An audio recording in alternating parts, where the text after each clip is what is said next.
Friends, ಎಲ್ಲರಿಗೂ ನಮಸ್ಕಾರ. Welcome back to my channel. ಎಲ್ಲರೂ ಹೇಗಿದ್ದೀರಾ? ಇದು ಬಂದು ಶುಕ್ರವಾರ ಮಾರ್ನಿಂಗಿಂದನೇ ವ್ಲಾಗ್ನ ಸ್ಟಾರ್ಟ್ ಮಾಡ್ತಾ ಇದ್ದೀನಿ. ಇವತ್ತು ಒಂದು ರೀತಿ ತುಂಬ ಬ್ಯುಸಿ ಡೇ ಅಂತ ಹೇಳ್ಬೋದು. ಇನ್ನೇನು ಹಬ್ಬ ಇನ್ನೊಂದು 2 ಡೇಸಲ್ಲಿ ಯುಗಾದಿ ಹಬ್ಬ ಬರ್ತಾ ಇದೆ. ಸೊ ಹಾಗಾಗಿ ತುಂಬಾ ಕೆಲಸಗಳಿದೆ ಮನೇಲಿ. ಹಾಗೆ ಮನೆ ಕ್ಲೀನಿಂಗ್ ಫುಲ್ಲು ಮಾಡಬೇಕು. ಹಾಗಾಗಿ ಫಸ್ಟು ಬ್ರೇಕ್ಫಾಸ್ಟ್ ಏನಾದರೂ ಮಾಡಿಬಿಡೋಣ. ಹುಡುಗರಿಗೆ ಇನ್ನು ಸ್ಯಾಟರ್ಡೆ ನಾಳೆ ಲಾಸ್ಟ್ ಡೇ, ಈ ಇಯರ್ ಎಂಡ್ ಆಗುತ್ತೆ. ಹಾಗೆಯೇ ಇನ್ನೇನು ಸಮ್ಮರ್ ವೆಕೇಷನ್ ಕೂಡ ಸ್ಟಾರ್ಟ್ ಆಗ್ತಾ ಇದೆ ಸಂಡೆಯಿಂದ. ಇನ್ನು ಅವ್ರಿಗಂತೂ ತುಂಬಾ ಖುಷಿ ಇದೆ. ಇನ್ನೊಂದು 2 ಡೇಸಲ್ಲಿ ಸಮ್ಮರ್ ಹಾಲಿಡೇಸ್ ಬರ್ತಾ ಇದೆ, ಅಲ್ಲಿ ಇಲ್ಲಿ ಹೋಗ್ಬೋದು ಅಂತ ಹೇಳಿಬಿಟ್ಟು. ಹಾಗೆಯೇ ನಾನು ಕೂಡ ಸ್ವಲ್ಪ ಬೇಗನೆ ಎದ್ದು ಸ್ವಲ್ಪ ಮುಖ ಎಲ್ಲ ತೊಳ್ಕೊಂಡು ಬಂದು ಸ್ವಲ್ಪ ಬಿಸಿನೀರೇನಿದೆ ಎಲ್ಲ ಕುಡ್ದಿದ್ದಾಯಿತು.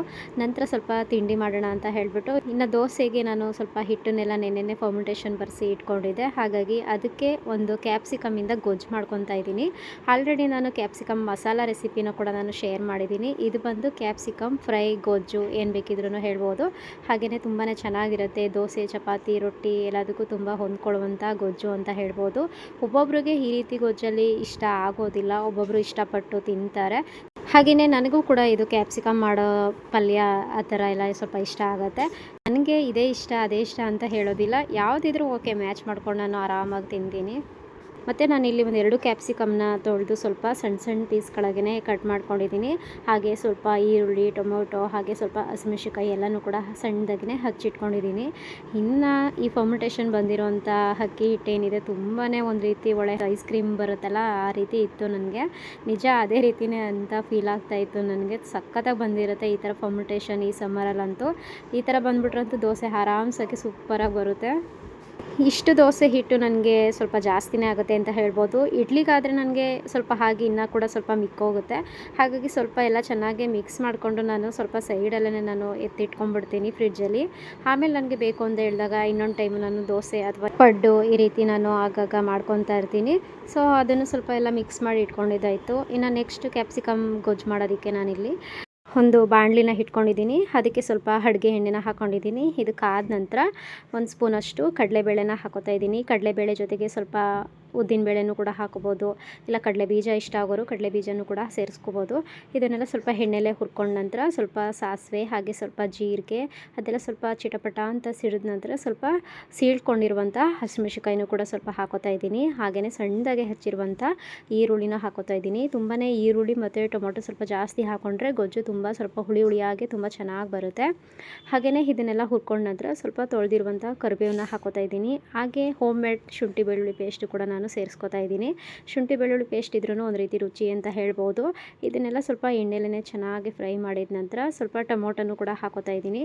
ಟೊಮೊಟೊ ಬೇಕು ಅಂತ ಹೇಳಿದ್ರೆ ಹೀಗೇ ಹಾಕ್ಕೋಬೋದು, ಇಲ್ಲ ಅಂತ ಹೇಳಿದ್ರೆ ನಮಗೆ ಟೊಮೊಟೊ ಪ್ಯೂರಿ ಥರ ಮಾಡಿಬಿಟ್ಟು ಪೇಸ್ಟ್ ಮಾಡಿ ನಾವು ಸೇರಿಸ್ಕೋಬೋದು.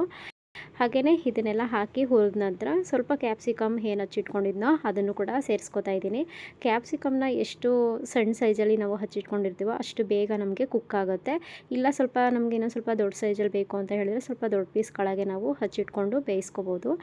ಹಾಗೆಯೇ ಇದಕ್ಕೆ ಸ್ವಲ್ಪ ಒಂದು ಅರ್ಧ ಟೀ ಸ್ಪೂನಷ್ಟು ಅರಿಶಿಣದ ಪೌಡರ್, ಹಾಗೆ ರುಚಿಗೆ ತಕ್ಕಷ್ಟು ಉಪ್ಪನ್ನು ಕೂಡ ಹಾಕೋತಾ ಇದ್ದೀನಿ.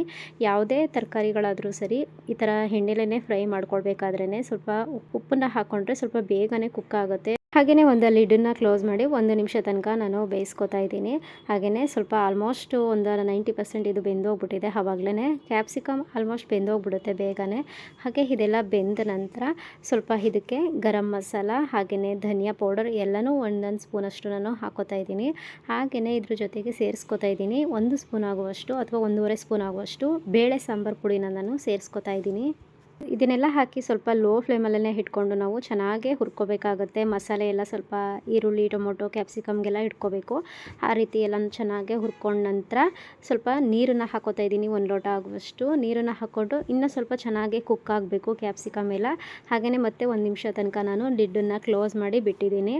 ಅದು ಬೇಯ್ಕೊಳ್ಳೋದ್ರೊಳಗಡೆ ನಾನು ಇಲ್ಲಿ ಸ್ವಲ್ಪ ಏನು ಅಕ್ಕಿ ಹಿಟ್ಟನ್ನು ಫರ್ಮೆಂಟೇಷನ್ ಬರೆಸಿ ಇಟ್ಕೊಂಡಿದ್ನ, ನನಗೆ ಸದ್ಯಕ್ಕೆ ದೋಸೆಗೆ ಎಷ್ಟು ಬೇಕೋ ಅಷ್ಟನ್ನು ಒಂದು ಪಾತ್ರೆಯಲ್ಲೇ ನಾನು ಇಟ್ಕೋತಾ ಇದ್ದೀನಿ. ಇನ್ನು ಮಿಕ್ಕಿರುವಂಥ ದೋಸೆ ಹಿಟ್ಟನ್ನು ನಾನು ಫ್ರಿಡ್ಜಲ್ಲಿ ಇಟ್ಕೋತಾ ಇದ್ದೀನಿ.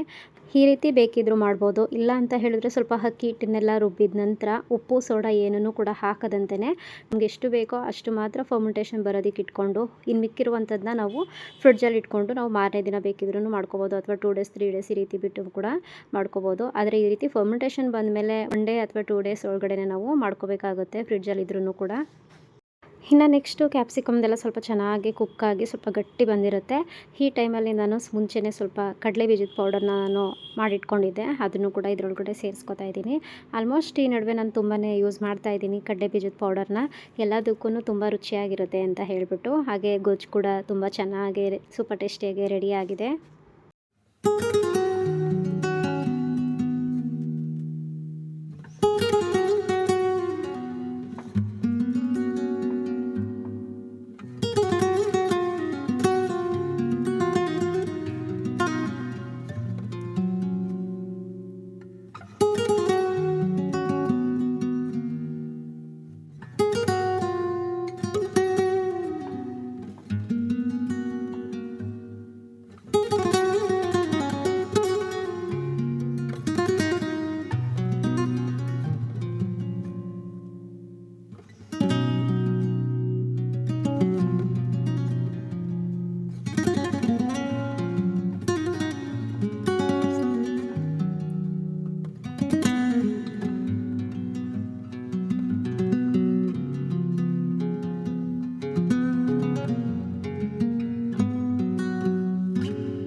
ಇನ್ನು ನೆಕ್ಸ್ಟು ಮೊಳಕೆ ಕಾಳು ಇತ್ತಲ್ವ, ಹೇಗಿದ್ರೂ ಅದರಲ್ಲಿ ಸಲಾಡ್ ಮಾಡ್ತಾಯಿದ್ದೀನಿ. ಈ ನಡುವೆ ತುಂಬ ದಿನ ಆಗಿತ್ತು ಅಂತ ಹೇಳ್ಬೋದು, ಮೊಳಕೆ ಕಾಳುಗಳು ಮಾಡೂ ಇರಲಿಲ್ಲ, ಹಾಗೆಯೇ ಸಲಾಡ್ ಈ ರೀತಿ ಮಾಡೂ ಇರಲಿಲ್ಲ. ಹಾಗಾಗಿ ಮಾಡೋಣ ಅಂತ ಹೇಳ್ಬಿಟ್ಟು ತುಂಬ ಜಾಸ್ತಿನೇ ಮೊಳಕೆ ಕಾಳುಗಳನ್ನ ನಾನು ಕಟ್ಟಿ ಇಟ್ಕೊಂಡಿದ್ದೀನಿ. ಹಾಗೆಯೇ ಇದರಲ್ಲಿ ಸ್ವಲ್ಪ ಕಾಳುಗಳನ್ನ ತೊಗೊಂಡು ಸ್ವಲ್ಪ ತೊಳೆದು ಹಾಕೋತಾ ಇದ್ದೀನಿ ಒಂದು ಬೌಲ್ಗೆ. ಹಾಗೆಯೇ ಜೊತೆಗೆ ಯಾವ ತರಕಾರಿ ಬೇಕೋ ಆ ತರಕಾರಿಗಳನ್ನೆಲ್ಲ ಸಲಾಡ್ಗೆ ಸೇರಿಸ್ಕೋಬೋದು. ಇದೇ ಹಾಕಬೇಕು ಅದೇ ಹಾಕಬೇಕು ಅಂತ ಏನಿಲ್ಲ, ನಮಗೆ ಯಾವ್ದು ಇಷ್ಟ ಆಗುತ್ತೋ ಫೇವ್ರೇಟ್ ತರಕಾರಿಗಳು ಫ್ರೂಟ್ಸ್ಗಳು ಹಾಕಿ ಮಾಡ್ಕೊಬೋದು. ತುಂಬ ಚೆನ್ನಾಗಿರುತ್ತೆ, ಹಾಗೆ ತುಂಬ ಹೆಲ್ತಿಯಾಗಿರುತ್ತೆ. ನಾನಿಲ್ಲಿ ಕಾಳುಗಳ ಜೊತೆ ಸ್ವಲ್ಪ ಈರುಳ್ಳಿ ಮತ್ತು ಟೊಮೊಟೊ ಹಾಗೆಯೇ ಸ್ವಲ್ಪ ಸೀಬೆಕಾಯಿ ಕೂಡ ಮನೇಲೇ ಇತ್ತು, ಹಾಗಾಗಿ ಅದನ್ನು ಕೂಡ ಹಾಕ್ಕೊಂಡಿದ್ದೀನಿ. ಹಾಗೆ ಸ್ವಲ್ಪ ಹಸಿ ಕಾರ್ನ್ ತುಂಬಾ ಎಳ್ಸಾಗಿತ್ತು, ಇದಂತೂ ಹಾಗೆಯೇ ತಿನ್ಬೋದು ಬೇಯಿಸ್ತಂತೆ. ಹಾಗೆ ಅದನ್ನು ಕೂಡ ಹಾಕ್ಕೊಂಡಿದ್ದೀನಿ. ಇನ್ನು ಸ್ವಲ್ಪ ರುಚಿಗೆ ತಕ್ಕಷ್ಟು ಉಪ್ಪು, ಹಾಗೆ ಸ್ವಲ್ಪ ಪೆಪ್ಪರ್ ಪೌಡರ್, ಹಾಗೆ ಸ್ವಲ್ಪ ಚಾಟ್ ಮಸಾಲ, ಇದನ್ನೆಲ್ಲ ಹಾಕಿ ಚೆನ್ನಾಗಿ ಮಿಕ್ಸ್ ಮಾಡ್ತಾಯಿದ್ದೀನಿ. ಬೇಕು ಅಂತ ಹೇಳಿದ್ರೆ ಕೊನೆಯಲ್ಲಿ ಸ್ವಲ್ಪ ಲೆಮನ್ ರಸನ್ನು ಕೂಡ ನಾವು ಹಾಕೋಬೋದು. ಇದರಿಂದ ಏನಾಗುತ್ತೆ ಅಂತ ಹೇಳಿದ್ರೆ ಈ ಟೈಮಲ್ಲಿ ತುಂಬ ಬಾಡಿ ಹೀಟ್ ಇರುತ್ತಲ್ವ, ಹಾಗಾಗಿ ತುಂಬ ಅದು ಬೇಗ ಅವಾಯ್ಡ್ ಮಾಡುತ್ತೆ ಅಂತ ಹೇಳ್ಬೋದು. ಎಲ್ಲದಕ್ಕೂ ಆದಷ್ಟು ಲೆಮನ್ ರಸನ ಉಪಯೋಗಿಸೋದು ಒಳ್ಳೆಯದು ಅಂತ ಹೇಳ್ಬೋದು.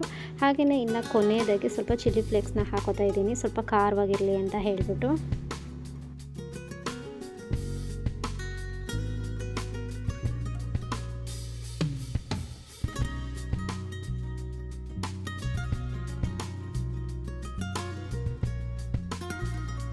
ಇನ್ನು ನಂದು ಏನೇನಿರುತ್ತೆ ಮನೆ ಕೆಲಸಗಳು ಎಲ್ಲನೂ ಕೂಡ ಮುಗಿಸ್ಕೊತಾ ಇದ್ದೀನಿ. ಇನ್ನೇನು 2 ಡೇಸ್ ಹಬ್ಬ ಇದೆ ಅಲ್ವಾ, ಹಾಗಾಗಿ ಫುಲ್ ಕಡೆಯಿಂದನೇ ಎಲ್ಲನೂ ಕ್ಲೀನ್ ಮಾಡ್ಕೊತಾ ಇದ್ದೀನಿ.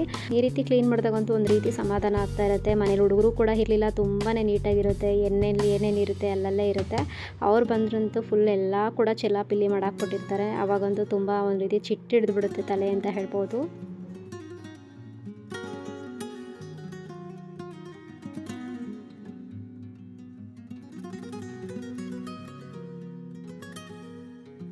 ಇನ್ನು ಹುಡುಗರು ಬಂದಮೇಲೆ ಸ್ವಲ್ಪ ಬಟ್ಟೆ ಶಾಪಿಂಗ್ ಮಾಡೋಣ ಅಂತ ಹೇಳಿಬಿಟ್ಟು ನಮ್ಮನೆ ಹತ್ತಿರದಲ್ಲೇ ಇರುವಂಥ ಅಂಗಡಿಗೆ ಬಂದಿದ್ದೀವಿ. ಇಲ್ಲಿ ತೊಗೊಳ್ಳೋಣ ಅಂತ ಬಂದ್ವಿ, ತುಂಬಾ ರಶ್ ಇತ್ತು, ನೋಡ್ತಾ ಇರ್ಬೋದು ಫುಲ್ ಎಷ್ಟು ಚಪ್ಪಲಿಗಳಿದೆ ಈಚೆಗಡೆ ಅಂತ. ಆದರೂ ಇಲ್ಲೂ ನೋಡಿ ಎಷ್ಟು ತರಲೆ ಮಾಡ್ತಾರೆ ಇವರಿಬ್ಬರು ಅಂತ. ನಿಂತಿರೋ ಬೊಂಬೆಗೂ ಕೂಡ ಬಿಡ್ತಾ ಇಲ್ಲ ಅವರು. ಎಷ್ಟು ಜನ ಇದ್ದಾರೆ ಅಂಗಡಿ ಒಳಗಡೆ ಸಾಕಾಗೋಯ್ತು. ಒಂದು ಹಾಫ್ ಆನ್ ಅವರೇ ವೆಯ್ಟ್ ಮಾಡಿದೆ ನಾನು. ಆಮೇಲೆ ತೆಗ್ಸೋದಕ್ಕೆ ಟ್ರೈ ಮಾಡಿದೆ. ಅಲ್ಲಿರೋರೆಲ್ಲ ಸ್ವಲ್ಪ ಖಾಲಿ ಆಗಲಿ ಅಂತ ಹೇಳಿಬಿಟ್ಟು, ಹೇಗಿದ್ರೂ ಶನಿವಾರ ಸ್ವಲ್ಪ ಅಮಾವಾಸ್ಯೆ ಎಲ್ಲ ಇದೆಯಲ್ಲ, ಹಾಗಾಗಿ ಅಮಾವಾಸ್ಯೆ ದಿನಗಳಲ್ಲಿ ಯಾರೂ ಅಷ್ಟಾಗಿ ಬಟ್ಟೆಗಳನ್ನ ತೊಗೊಳೋದಿಲ್ಲ. ಅದರಲ್ಲೂ ಯುಗಾದಿ ಅಮಾವಾಸ್ಯೆ ಅಂದರೆ ಸ್ವಲ್ಪ ತೊಗೊಳ್ಳಲ್ಲ ಅಂತ ಹೇಳ್ಬೋದು. ಹಾಗೆ ನಾವು ನಾಳೆ ಅಮಾವಾಸ್ಯೆ ಇರುತ್ತೆ ಅಂತ ಹೇಳಿಬಿಟ್ಟು ಸ್ವಲ್ಪ ಹಿಂದಿನ ದಿನವೇ ಬಂದ್ವಿ ನೋಡೋಣ ಅಂತ ಹೇಳಿ. ಆದರೂ ಇಷ್ಟೊಂದು ರಶ್ ಇರುತ್ತೆ. ಈ ರೀತಿ ಹಬ್ಬಗಳ ಟೈಮಲ್ಲಿ ಏನು ಮಾಡಬೇಕಪ್ಪ ಅಂತ ಹೇಳಿದರೆ, ಸ್ವಲ್ಪ ಮುಂಚೆಗೇ ಒಂದು ವೀಕು ಆ ರೀತಿ ನಾವು ಬಟ್ಟೆಗಳನ್ನ ತೊಗೊಂಡು ತುಂಬ ಚೆನ್ನಾಗಿ ಸೆಲೆಕ್ಷನ್ ಮಾಡ್ಕೋಬೋದು. ಇಲ್ಲ ಅಂತ ಹೇಳಿದ್ರೆ ನಮ್ಗೆ ಅಷ್ಟು ಬೆಸ್ಟ್ ಚಾಯ್ಸ್ ಸಿಗಲ್ಲ ಅಂತ ಹೇಳ್ಬೋದು.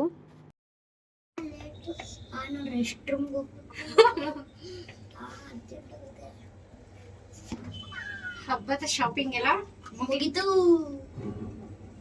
ಫೆಸ್ಟಿವಲ್ ಶಾಪಿಂಗ್ ಇಸ್ ನಾಳೆ ಅಮಾವಾಸ್ಯೆ. ಈ ಬಟ್ಟೆ ಹಾಕಬೇಕು.